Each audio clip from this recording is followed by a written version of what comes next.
जिन भी इंसान की तरह ही अल्लाह की एक मखलूक है जो आग से पैदा की गई है। बनी आदम नू इंसानी की तरह यानी रूह और जिस्म वाली है। उनमें तवालद और तनासुल भी होता है, यानी इंसानों की तरह उनकी भी नस्ल बढ़ती और फल फूलती है। खाते पीते जीते मरते हैं, लेकिन उनकी उम्र बहुत लंबी होती है। उनकी उम्र हजारों साल होती है। जिन्नों में मुसलमान भी हैं, काफिर भी, लेकिन उनमें कुफ्फार इंसान की बनिस्बत बहुत ज्यादा हैं। उनके मुसलमान नेक भी हैं और फासिक भी, लेकिन उनमें फासिकों बदकारों की तादाद इंसान के बनिस्बत ज्यादा है। शरीर जिन्नों को शैतान कहते हैं।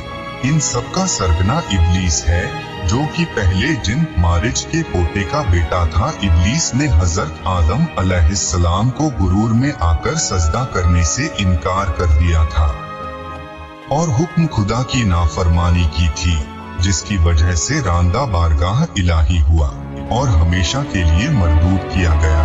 क़यामत तक के लिए यह राहत दी गई और उसे मोहलत देना उसके इकराम के लिए नहीं, बल्कि उसकी शकावत और अजाब ज़ियादती के लिए है। इब्लीस की तरह उसकी ज़ुर्रियत भी मरदूद है। यह सब शैतान है। औरों को बहकाना उनका काम है। तरह तरह की तरकीबों से नेक रास्ते से रोकते और बुरे कामों की तरफ तरगीब दिलाते हैं। अल्लाह के नेक बंदे उनके मकरूह अगवाह में नहीं आते, बल्कि लाहौल भेजकर नेक कामों में लगे रहते हैं। लेकिन जो उनके बहकावे में आ जाते हैं, वह आखिरकार गुमराह हो जाते हैं। अल्लाह अपनी पनाह में रखे और उनके मकरूह अगवाह से बचाए। फरिश्तों की तरह जिन्न को भी कुछ को ताकत दी गई है कि जो चाहे बन जाएं। हदीसों से साबित होता है कि उनमें किसी किसी के पर भी होते हैं और वे हवा में उड़ते फिरते हैं, और कुछ सांपों और कुत्तों की शक्ल गश्त लगाते फिरते हैं, और कुछ इंसानों की तरह रहते हैं, लेकिन अक्सर उनके मकान जंगल, सुनसान मकान और पहाड़ हैं। इस्लाम से पहले भी अरबों में जिन्न के जिक्र मौजूद थे।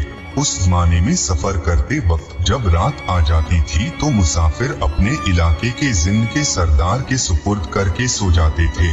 कहा जाता है कि इंसान बनाने से पहले दुनिया में जिन बसे थे, जिनकी तख्लीक आग से हुई थी और उन्होंने दुनिया में बुराइयों बर्पा कर रखा था। कुरान में हजरत सुलेमान के मुतालिक बयान किया गया है कि उनकी हुकूमत जिन पर भी थी। हजरत सुलेमान ने जो इबादतगाह हैकल बनवाई थी, वह जिन ने ही बनाई थी। सही हदीस में है कि हर इंसान के साथ एक हमजाद शैतान जिन होता है। हमजाद जिन एक तरह का शैतान है। वह शैतान हर वक्त आदमी के साथ रहता है। वह पूरा काफिर अब्दी है, सिवाय इसके कि हुजूर अक़दस सल्लल्लाहु ताला अलैहि वसल्लम की बारगाह में हाजिर था।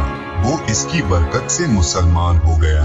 सही मुस्लिम में हजरत अब्दुल्लाह बिन मसूद रज़ियल्लाहु अन्हु से है, पैगंबर सल्लल्लाहु ताला अलैहि वसल्लम फरमाते हैं, लोगों, आप कोई शख्स नहीं है कि जिसके साथ हमजाद जिन और हमजाद फरिश्ता न हो। लोगों ने अर्ज की, है अल्लाह के रसूल, क्या आपके साथ भी है? इरशाद की, हाँ मेरे साथ भी है। लेकिन अल्लाह ने मेरी मदद फरमाई कि वह हमजाद शैतान मुसलमान हो गया तो वह मुझे भलाई कुछ नहीं कहता। सही मुस्लिम पर * 1512 हदीस 2814। इस हदीस की दरका में मरका और अशअतुल ममात है कि जब कोई इंसान का बच्चा पैदा होता है तो उसके साथ ही इब्लीस का एक शैतान पैदा होता है, जिसे फारसी में हमजाद, अरबी में जुनूनी कहते हैं। जाहिर यह है कि शैतान के हर आन सैकड़ों बच्चे पैदा होते रहते हैं। मुताबिक औलाद इंसान जैसे मछली, नागिन, सांप एक साथ हजारों अंडे देती है।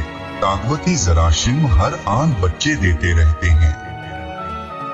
मुस्लिम शरीफ में है कि अब्दुल्ला बिन मसूद रज़ियल्लाहु बयान फरमाते हैं कि नबी सल्लल्लाहु अलैहि वसल्लम ने फरमाया, मेरे पास जिन का दाई आया तो मैं उसके साथ गया और उन पर कुरान पढ़ा। कहा, कि वे हमें लेकर गया और अपने आसार और अपनी आँख के आसार दिखाए और नबी सल्लल्लाहु अलैहि वसल्लम से खाने के बारे में पूछा तो उन्होंने कहा कि हर वो हड्डी जिस पर अल्लाह का नाम लिया गया हो वह तुम्हारे हाथ आएगी तो वह मांस होगी और हर मेघनी तुम्हारे जानवरों का चारा है। तो नबी सल्लल्लाहु अलैहि वसल्लम ने फरमाया इन दोनों से स्वयं न करो क्योंकि यह तुम्हारे भाइयों का खाना है। जो पृथ्वी पर हम जीवन गुजार रहे हैं उसी पर वह भी रहते हैं और उनकी आवास अक्सर खराब स्थानों और गंदगी वाली जगह होती है, जैसे शौचालय, गंदगी फेंकने और मल की जगह आदि। तो इसीलिए अल्लाह के नबी ने उन जगहों में दाखिल होते वक्त असबाब अपनाने के लिए कहा है, यानी दुआएं और अज़कार। कब्रिस्तान और सुनसान जगहों पर भी उनका डेरा होता है। इसी तरह घरों की छतों पर भी ये मखलूक रहती है। इसीलिए शाम के वक्त जब सूरज गुरूब होते वक्त नबी अकरम सब ने छोटे बच्चों को छतों पर छोड़ने से मना किया।